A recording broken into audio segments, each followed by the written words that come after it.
नमस्ते दोस्तों, स्वागत है आपका हमारे राष्ट्रा रूट्स चैनल पर, जहां हम हर बार आपके लिए लाते हैं कुछ खास, कुछ प्रेरणादायक। आज हम बात करेंगे एक ऐसी कहानी की जो सिर्फ एक पौराणिक कथा नहीं बल्कि हमारे जीवन के लिए एक बहुत बड़ा सबक है। ये है भगवान शिव की वो कहानी जब उन्होंने समुद्र मंथन के दौरान विष पिया और उसे अपने कंठ में रोक लिया। लेकिन सवाल ये है कि आखिर क्यों, और इससे हम अपनी जिंदगी में क्या सीख सकते हैं। तो चलिए इस कहानी को शुरू से शुरू करते हैं और समझते हैं कि भोलेनाथ का ये त्याग हमें क्या सिखाता है। अगर आपको ये कहानी पसंद आए तो वीडियो को लाइक करना, शेयर करना और चैनल को सब्सक्राइब करना न भूलें। चलिए शुरू करते हैं। दोस्तों, ये कहानी शुरू होती है समुद्र मंथन से। पौराणिक कथाओं के मुताबिक एक बार देवताओं और असुरों ने मिलकर समुद्र का मंथन करने का फैसला किया। वजह थी अमृत की खोज, वो अमृत जो पीने वाले को अमर बना दे। इसके लिए मंदार पर्वत को मथानी बनाया गया और वासुकी नाग को रस्सी। भगवान विष्णु ने कच्छप अवतार लिया और समुद्र को स्थिर रखा। सब कुछ ठीक चल रहा था, लेकिन जैसे जैसे मंथन बढ़ता गया, समुद्र से सिर्फ रत्न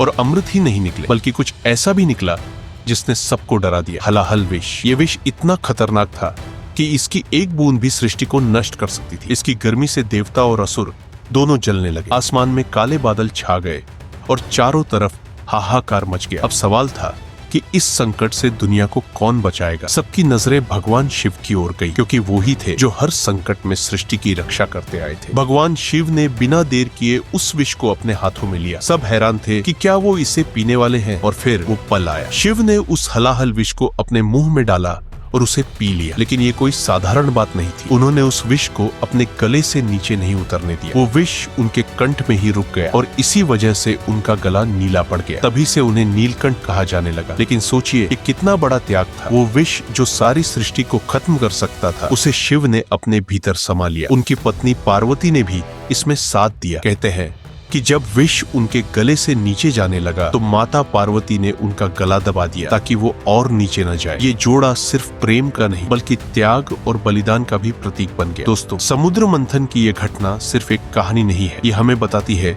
कि अच्छाई और बुराई का संतुलन प्रकृति का नियम है। समुद्र मंथन से 14 रत्न निकले थे, जिनमें लक्ष्मी, कौस्तुभ मणि और अमृत शामिल थे। लेकिन इन खूबसूरत चीजों के साथ साथ विष भी निकला। ठीक वैसे ही जैसे हमारी जिंदगी में सुख और दुख साथ साथ आते हैं। शिव का विषपान हमें ये भी दिखाता है कि वो सृष्टि के रक्षक होने के साथ साथ संहारक भी है। वो विष उनके लिए कोई सजा नहीं था बल्कि एक जिम्मेदारी थी। पुराणों में लिखा है कि शिव ने ये सब इसलिए किया क्योंकि वो नहीं चाहते थे कि सृष्टि का संतुलन बिगड़े, और इसीलिए वो महादेव कहलाते हैं, सबसे बड़े देवता जो अपने लिए नहीं बल्कि सबके लिए जीते हैं। अब सवाल ये है कि भगवान शिव की ये कहानी हमारी जिंदगी से कैसे जुड़ती है। दोस्तों सोचिए, हमारी जिंदगी में भी कई बार ऐसे मौके आते हैं जब हमें अपने लिए नहीं दूसरों के लिए कुछ करना पड़ता है। कभी माँ बाप अपने बच्चों के लिए अपनी खुशियां कुर्बान कर देते हैं। कभी एक दोस्त अपने साथी के लिए अपनी जरूरतें भूल जाता है। ये छोटे छोटे त्याग ही तो है जो हमें इंसान से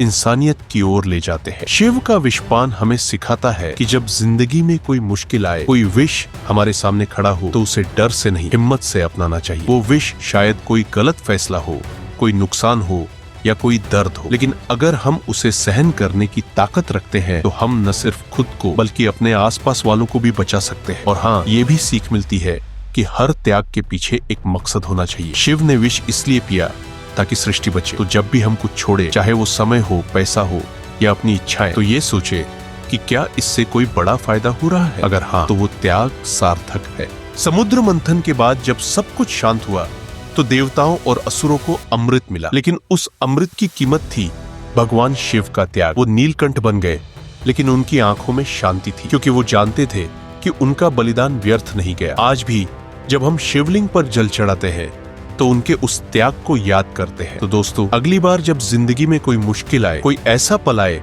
जब आपको लगे कि सब कुछ खत्म हो गया, तो भगवान शिव को याद करें, उनके नीलकंठ बनने की कहानी को याद करें, अपने भीतर की ताकत को जगाए और उस विष को अपनाए, क्योंकि जो त्याग कर सकता है वही जिंदगी को सच में जी सकता है। तो आपको ये कहानी कैसी लगी? क्या आप भी अपनी जिंदगी में कभी ऐसा त्याग कर चुके हैं, या क्या ये कहानी आपको कुछ नया करने की प्रेरणा देती है? नीचे कमेंट में जरूर बताएं। अगर आपको वीडियो पसंद आया हो तो इसे लाइक करें, अपने दोस्तों और परिवार के साथ शेयर करें और हमारे चैनल राष्ट्रा रूट्स को सब्सक्राइब करना न भूलें। बटन दबाइए, घंटी ऑन कीजिए ताकि हर नई कहानी आप तक सबसे पहले पहुंचे। अगली बार फिर मिलते हैं एक नई कहानी के साथ। हर हर महादेव। नमस्ते।